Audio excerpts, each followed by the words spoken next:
Ready to hear this live? On this episode of China Uncensored, I am Rubber and you are one of the most powerful politicians in the world. Hello and welcome to China Uncensored. I'm your host, Chris Chappell. Did everyone have a good Labor Day? We need to make them believe this is a live studio audience.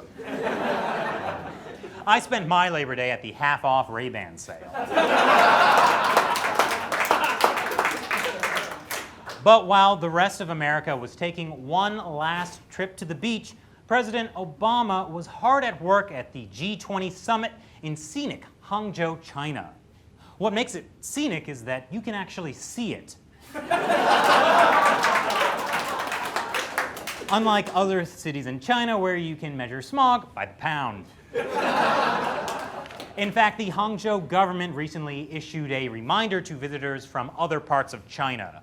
No need to worry, that big ball of fire in the sky is just the sun. So, President Obama was in Hangzhou for the G20 summit, which is the annual meeting of leaders of the world's 20 biggest economies. China's state-run media declared the summit a huge success and proved it with a slideshow of Xi Jinping shaking hands with other world leaders. I know they're trying to make Xi Jinping look powerful, but I gotta say, with every photo, he looks more and more like he has to pee.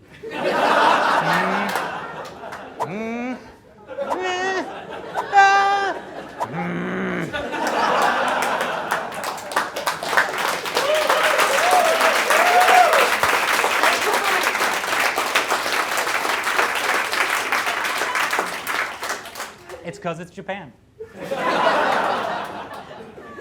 And it was also a success according to this Reuters article because open confrontation was largely avoided. Setting the bar pretty low there. That's like saying Thanksgiving was a success this year because Aunt Marge didn't get drunk and accuse Uncle Al of making her give up her dreams of being an artist. Again. The success of the G20 is good news for Chinese authorities, who congratulated themselves on their speed gentrification of Hangzhou. They made the city appear clean, upwardly mobile, and harmonious. Clean by shutting down factories to reduce pollution, upwardly mobile by forcing millions of poor migrant workers to leave the city, and harmonious by arresting human rights activists.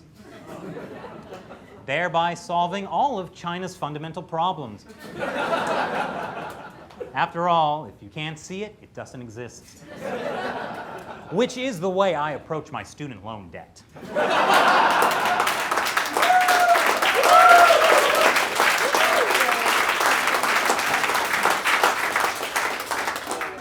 We've got a lot of people who can relate to that. Why was the Chinese regime so hung up on having the summit be perfect? Hosting prestigious international events is part of their decades-long push for increasing their soft power. No, soft power is not the last man standing in a pillow fight. Soft power is projecting a positive image of China that will get them increasing influence and respect on the global stage. Like when Kanye West says he'll stop being a douchebag. Hey, that's a hygienic product and a compliment. But it didn't go totally smoothly for China. When President Obama landed in Hangzhou for the G20, he couldn't get off the plane because someone forgot to bring the stairs. That made it look like China was snubbing the US, which Chinese officials deny. And I actually believe them, because forgetting to take passengers off the plane happens all the time. Anybody here ever flying to Newark? Yeah. But hey, Obama was cool with that. He just went out the cargo bay door. I'm out of here in 6 months. I could give a diddly squat. And that would have been fine, except that US reporters went to go watch Obama getting off the plane. And they were stopped by Chinese authorities. And when the reporters protested, one Chinese official shouted, "This is our country, this is our airport." And then the US Secret Service was all like, well, your airport sucks. And then the Chinese Ministry of State Security was like, your face sucks. And then the US State Department was all like, fine, China, we won't sit with you at the G20 lunch table, and neither will Germany or France.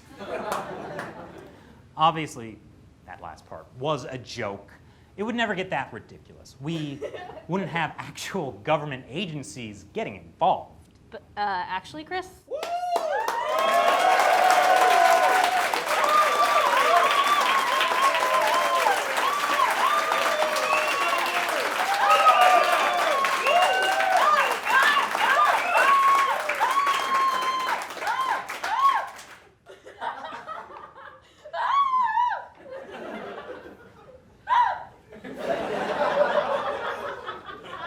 What's that, Shelley?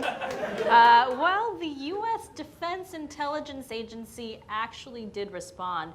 They tweeted, "Classy as always, China." That's a pretty good one. Oh, that's not a joke, Chris. I've got the tweet right here. Wow, I guess global politics really is like middle school. How did Chinese officials respond? Well, luckily, Twitter's banned in China. Right. If you can't see it, it doesn't exist. The point is, there was some controversy at the G20. In fact, the diplomatic fight inspired the Globe and Mail to publish this article about how the cracks are showing behind China's soft power push. China spends an estimated $10 billion a year on external propaganda. But the Globe and Mail says the rest of the world isn't so impressed anymore. They quote China experts comparing China today to South Africa during apartheid. They say China's government is much worse now than it was 5 years ago. According to the article, 2016 China is so different from the China of 2008, which held the world spellbound with its sweep of modernization, the skill of its planners, and the competitiveness of its athletes. Yes, 2008 China was so dreamy. But then it put on some weight, grew a beard, and kept hanging out with supermodels nearly half its age. But here's the truth about 2008 China, the one that supposedly held the world spellbound. Here's how the Chinese government prepared for the 2008 Summer Olympics in Beijing. They guaranteed that the city would be clean, modern, and harmonious. Clean by shutting down factories to reduce pollution, modern by demolishing 500,000 homes and displacing more than 1 million people, and harmonious by arresting human rights activists. Sound familiar? Look, it's not that the Chinese regime has suddenly and unexpectedly gotten worse. It's been bad for a long time. But they were just better at hiding it, and most of us, honestly, weren't paying that much attention. I mean, we didn't even have China Uncensored back then, so how could you know? So it may seem like if you can't see it, it doesn't exist. But the good news is that now, more and more, we can see it, just like the air in Beijing. So what do you think of the G20 and China's soft power push? Leave your comments below. Once again, I'm Chris Chappell. See you next time.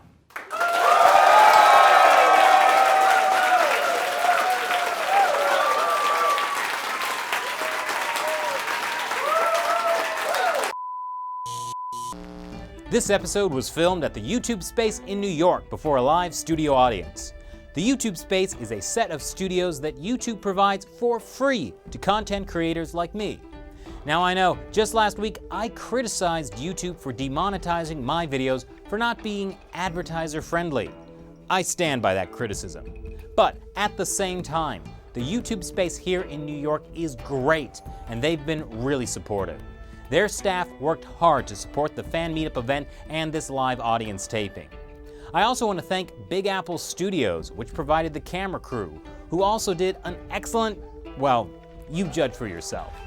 And I want to thank you, my amazing viewers and Patreon supporters, for helping me get here and support a really talented team. Your contributions are helping keep the show going so we can bring it to the next level.